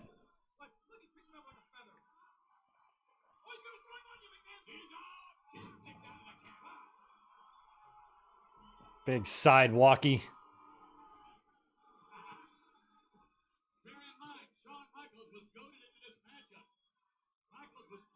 Diesel, this is a weird stat. It's not even a stat, it's an observation. Diesel always would wrestle just with his hair normal in every match. The only ones I can think of that were different are Brett and Shawn. Brett at Survivor Series 95, and Shawn here, he kind of had more of a wet look and he had a little ponytail going on. Oh, what's he doing? Oh, are we allowed, can we choke? Can we choke referees in 96? You can just choke referee? Oh, he's got, I'm just going to disrobe Earl. It's bad enough you choke Earl. You're going to pants him? Oh, whipping Shawn.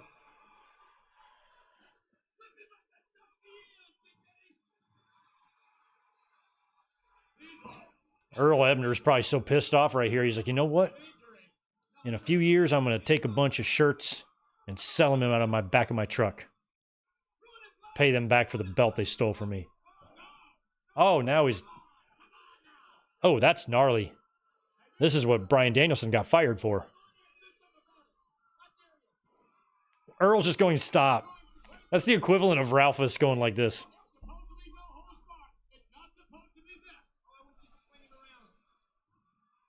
Oh, no. I love that. That's some Dusty and Superstar Graham shit right there. Wow, he's got it. Jesus Christ. He's tying it to the rope. Holy crap. Go get a chair now.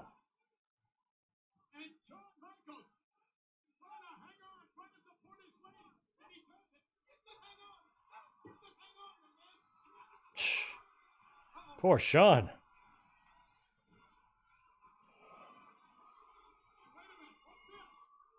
God, so fucking rough with Howard. Chill, bro. There's like a little kid next to the timekeeper. Who's that? How'd a kid get in here? Ugh. Get that belt off Shawn's neck. There you go. Look at it hanging there. It's so ominous.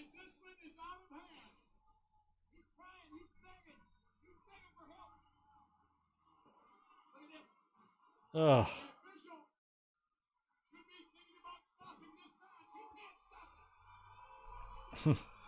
I do too. I hate Roseanne Barr, but the Roseanne television show is one of my top 4 sitcoms of all time. Love Roseanne. It's such a good show. But Roseanne's a piece of shit. She is an absolute piece of shit.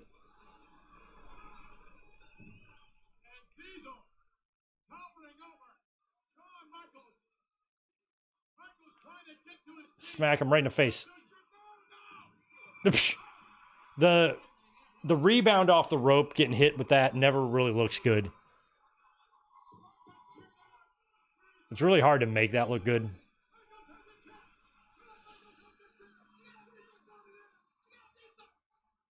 Shawn's got it now. Oh. Low blow. South of the border.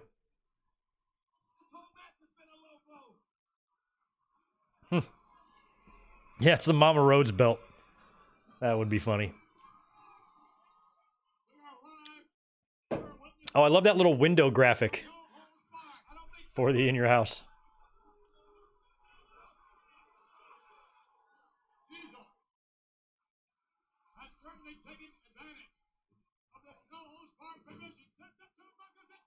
The In Your House logo and set and vibe has such strong nostalgia with me now, but at the time, I wasn't a big fan. You know, I was like 18 years old, and I'm like, it kind of looked like silly and childish. I'm like, I don't want my friends to know I watch this shit. But now as an adult, I'm like, that's awesome. NXT's brought back In Your House a couple times. They've done a great job with it. In Your House always holds a special place in my heart, even though at the time I wasn't loving it.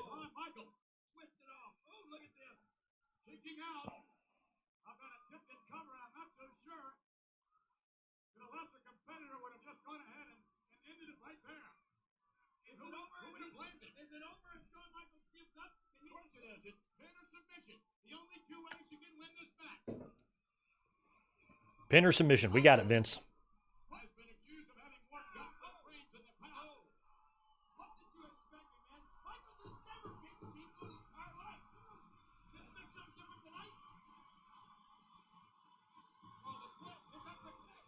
Here comes the click. Yeah. If anybody hasn't done a thumbs up smash, that would be helpful. Thanks, guys.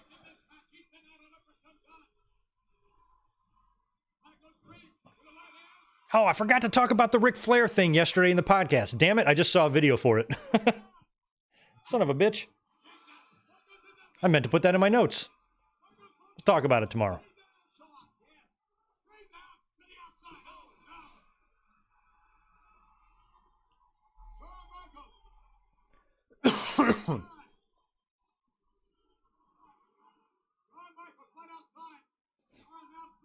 We're getting close to the table powerbomb, which you have to understand that in 1996, I mean, the Brett table bump had just happened at Survivor Series a few months before, and that was like wild for WWE. So doing the full-blown power bomb with the monitors exploding over Shawn was just a crazy visual. No! Oh, that's so great. What a bump. I'm so upset that I didn't get to see this show as it happened, because I would have marked the fuck out for that bump. Look at Vince helping getting the shit out of the way. Oh, Diesel's got his belt.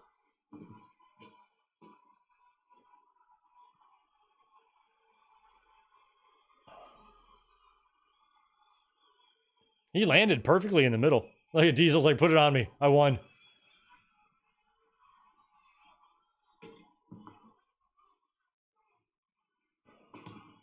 Shawn getting up. Damn, it's an old-ass looking table, man. That table's been through some... Look how scuffed up it is. Let it be over. Vince is like pleading with him. Let it be over, Shawn. Shawn's like, never.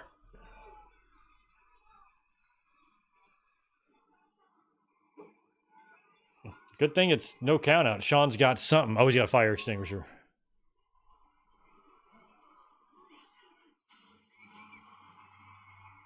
Blast him right in the face. I have never used a fire extinguisher before. I've never turned... I don't even know how to turn one on. If I have a fire, I'm going to have to spend 5 minutes looking at it. What the fuck do I do?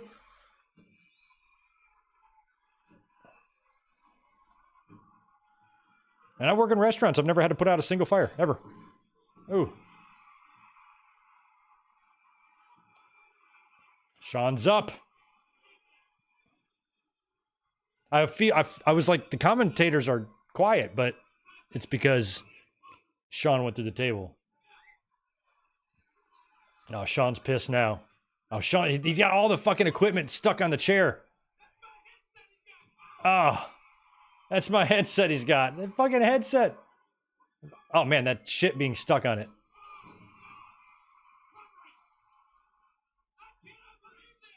Shawn's probably like, damn it.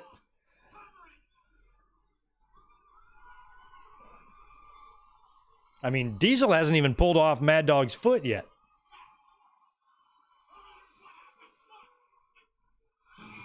Oh my God, what a bump. And I remember at the time they wouldn't play that bump very often. Like, it was one that it was a great bump that unfortunately never got much love after the fact, because WWE's not going to promote a WCW wrestler smashing their champion through a table. So it was like, I never knew about the bump, you know, until like, I guess they showed it on TV, but I never really started it never really started registering to me until like a couple years later.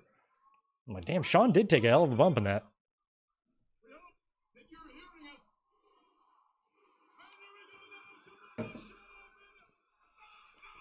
There he is. Shawn's fighting back.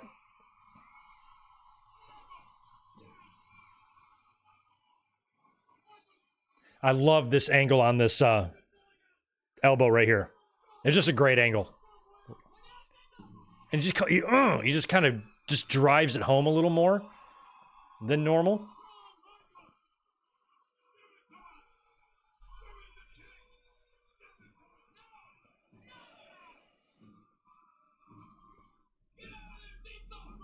Well, is this the end of the match? Has he pulled the fucking leg off yet? Oh, okay. He blocked it. Okay, I was like, are we getting it?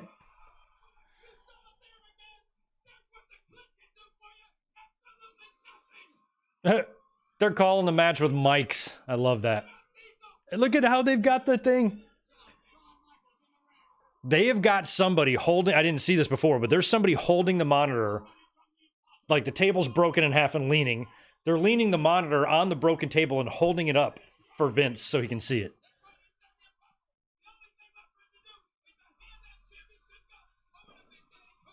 I mean, that's smart. You got to know what the audience sees. They need to know what we're seeing.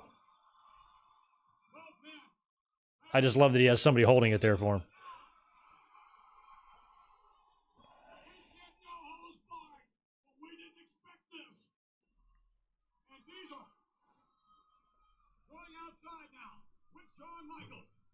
We've joked about no holds barred before. Other than a chokehold, what holds are barred? You're gonna have a match where no holds are barred. Well, what holds are barred? Like holds, not moves, but holds. Not even moves. Chairs and weapons are barred. Well, what move is barred? What hold is barred? And why are we barring them? You're not allowed to choke. So shouldn't it just be called a you can choke your guy if you want match up, and just like he's doing a Mad Dog right here? Mad Dog Vachon.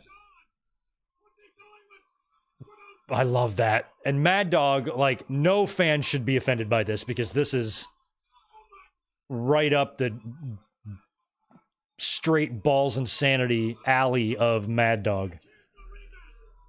I can't believe that. It's like, yeah, pull my leg off, man. My grandpa had a prosthetic leg, and he'd pull it off all the time.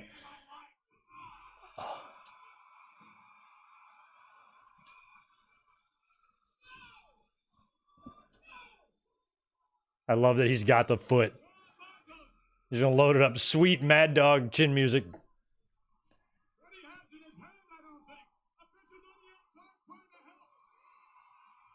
Like he's winding it up like a bat. Boom. To the face. What a great addition. Get Mad Dog Vachon involved. Mad Dog Vachon and Jose Lothario. Wow, that's a crazy thought, too. And now this feels like it's the real sweet chin music. This was a super fun match in Omaha. Boom. Took him right out.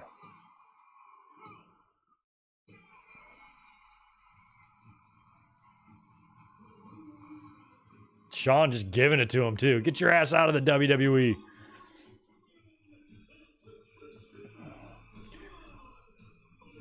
I mean, if I was Vince, I would do a storyline where Shawn is like, look, asshole, I'm going to fight you in your house. And if you win, you're WWE champion. But if I win, you're out of the WWE. Or I'm going to send you down to the minor leagues. And then Diesel loses and goes to the minor leagues and turns them into the major leagues. Shawn's doing the Hogan pose there, too. Like, Shawn's talking to Hogan there. I mean, he's basically just saying, I'm the best in the game.